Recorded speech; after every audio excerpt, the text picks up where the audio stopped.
So in the box is a Hapstone R1 Limited Edition. Only 6 have been set aside to be sold, and all the proceeds going to help Ukraine for humanitarian reasons.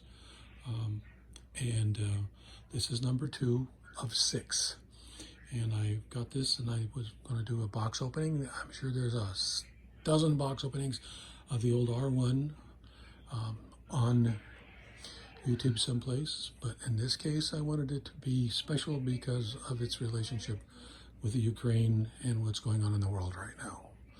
So without further ado, I'm going to open it up and organize it, and then we'll put it together.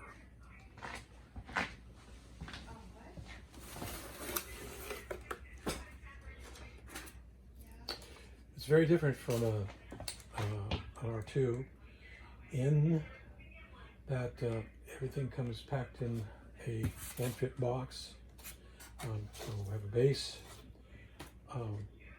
the rotating table, various accoutrements including the stone holder, and the arm.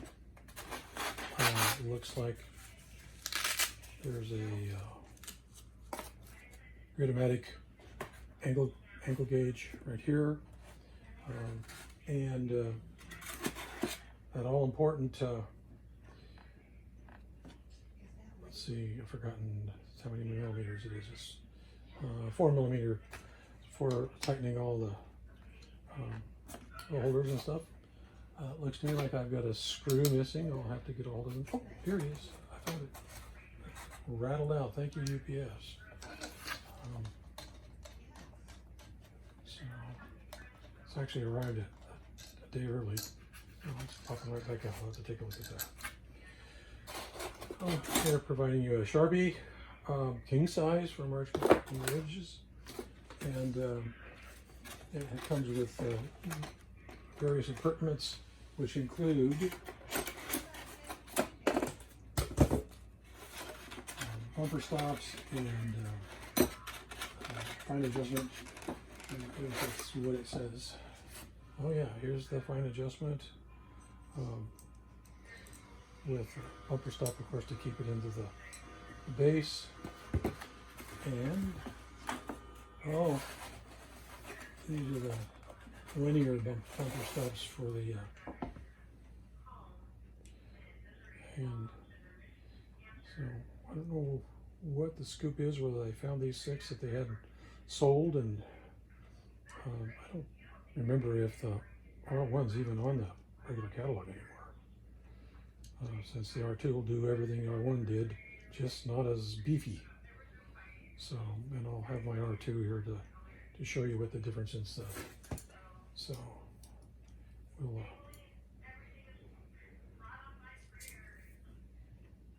slide that on. So,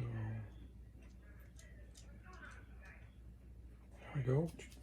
For a very thin knife. So, out comes the base.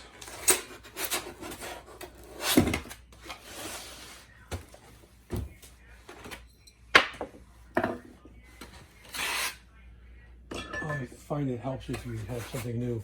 If you throw it around a little bit, it's becomes easier to deal with if you've dented it up and whatnot. Just get rid of that new car smell right away.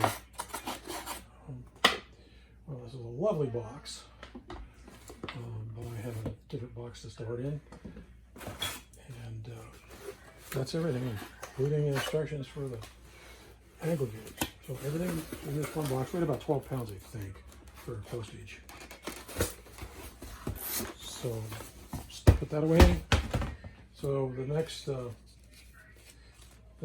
is preparing the, oh my goodness, it's heavy compared to the R2, is to take the vertical stand and remove the clamp from it, and you insert it through the bottom.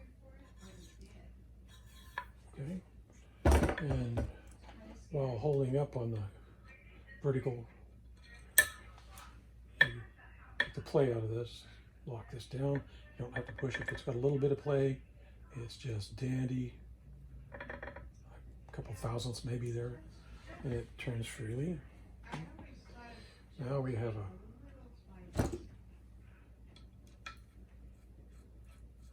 couple of screws to hold the rotating base, rotating appliance, what the full name of it is.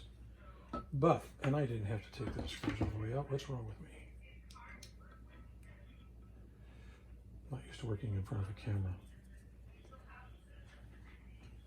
My previous YouTube adventures have been pretty simple, as is this one, compared to some of the really great YouTuber knife guys on there. I mean, we've got all different levels of skill, mine being at the bottom. So that looks to be seated.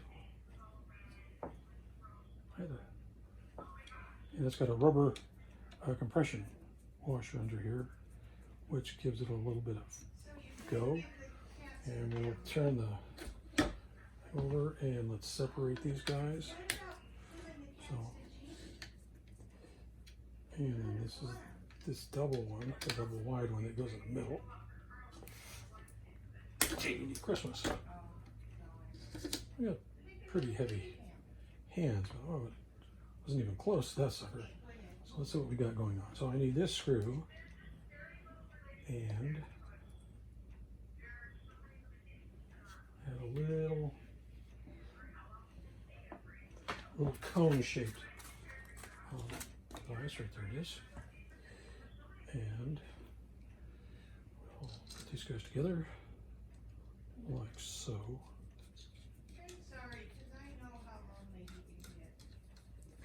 Make sure that they cinch up nice and tight.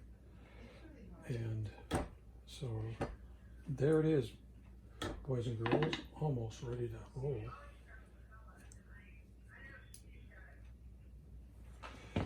So there's the vertical, there's the horizontal, and I really like this older style of stone holder. It's spring operated just like the original, and you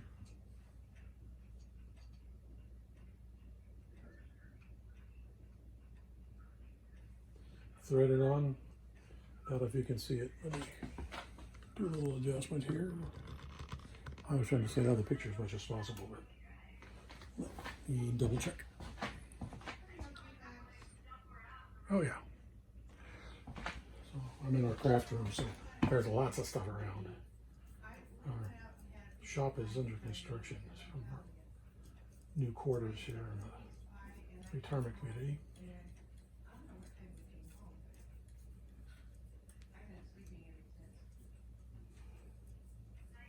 Oh, this is really clever. I like this.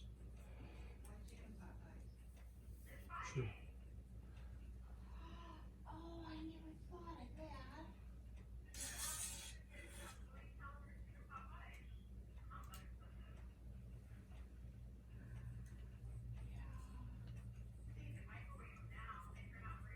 There. Goes a long way. That's seated now. Lock it down. Get spring bounce there. We got spring bounce here, which will get adjusted later. I like the hook. Very nice indeed. And so there it is. That's it. That was really simple. There was actually some instructions. It says Hapstone on. In the instructions, they have this mounting column loose, where here it's already been installed. It's literally a leaflet. So not a lot there to learn. Talks about the cutting,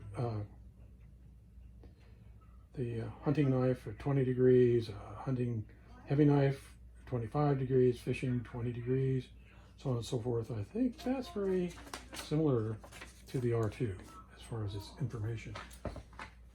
And then of course there's a digital inclinometer. Here, I'm going to call it a level cube, but I think that's probably copyrighted for somebody. Let's see, we got it on.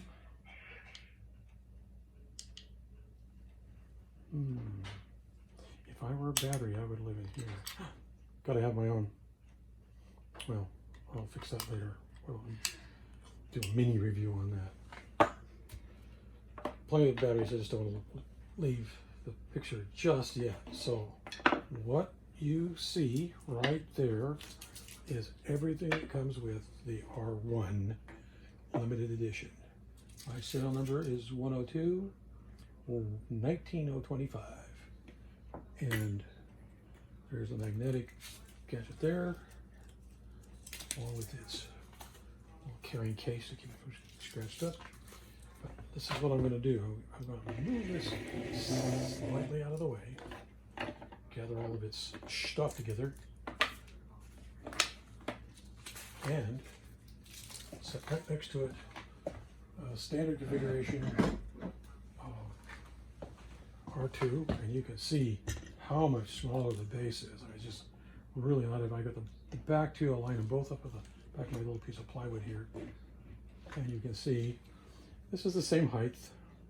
Okay, this block is made very similar to this block, but this block has a much nicer, costly hook. This one you thread, or you tighten this down to there, and this is the stone holder, much smaller. And here we have a much larger stone holder, and it probably had taken all an 8-inch stone. That's an awful long throw. I find that shorter throw is really actually more comfortable. So well, there they are. I can mount a stone on each one so you can see what they look like.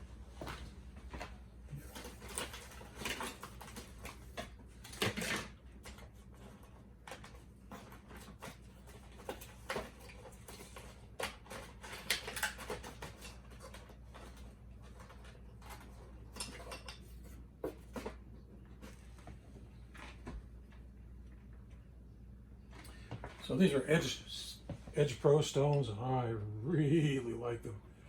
I like them better than the Russian stones. And of course, I think some of us have a hard place in the Russians. Our hearts right now. Am I doing that right? Sort of looks that way.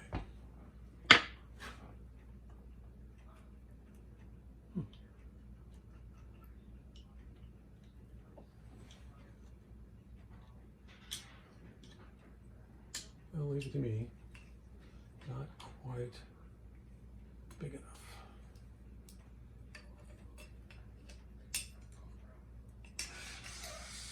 There we go. So spring clips hold on right in. They don't get the detent of the notch here like they do on the new R2, but it does. It had this nice metal back here to line it up the on. This guy's super simple. You just pull it in and let it rip, and it was just that hard to install. So let me see. Put this down right so they're a little closer. There's the two side by side. I'll put the handle in and down. Go. So I'm going to be working up here on this guy, where we're going to be working sort of right there on this guy right here. So that's it. That's the comparison between the R1 and the R2. The R2, of course, has a plethora of different styles of clamp. In fact, it has one set looks amazingly like the one that's on the R1. Has a thick double of one for the middle and a outrigger on both sides, so you can get a lot of support on a big knife. Imagine though that these guys will flip around, and so they can come clear out like yay. So I really like this heavy base. Might try to get one of those for my R2. It's pretty slick. Right. I'm Steve. There'll be a series of videos on this. We're going to make comparisons side by side. I have some experiments to run with this style of sharpening system. How easy or hard is it to maintain the angle as you do the flip from one side to the other? And I will compare that also with a magnetic unit and see, because I have a magnetic platform from this guy, just how does this affect your sharpening and compared to one that is zeroed. Unfortunately, my machine tools are all in storage. After just moving, we're waiting for our shop to be built. And so all my measurement devices and tools and things are at the moving company in storage. So, but I will do the best I can with a 6-inch dot caliper and some 1, 2, 3 blocks, and we'll figure out how much it actually moves in thousandths of an inch when you flip a knife over 180 degrees to do the second side. But that's what it looks like with its stones in place and ready to cut. Very, very similar. And there's certain pieces here that just haven't changed.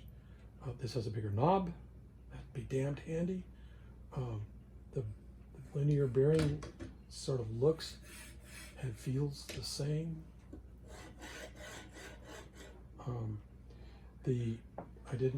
I got busy and didn't get the fine adjustment tool on. And in the old days it was anodized, and now it's just plain aluminum. But they function exactly the same. So, in fact, I'll do an installation here. This is hard. This is terribly difficult. At least it is if you're as clumsy as I am. So now both of them have their micro adjustment for moving up and down for adjusting your angle. So once again, thank you. And if you've liked it, please click on the like button and subscribe. I'll have some more movies or videos about these two and how they compare and during actual work and stuff like that. I'm very new to YouTube as far as formal edited content, so cut me a tiny bit of slack if you would at this point. In a year from now, you don't have to cut me slack. I should learn all that way I need to know by then. Although that's not all, because you keep learning all the time. But at any rate, thank you much, and goodbye.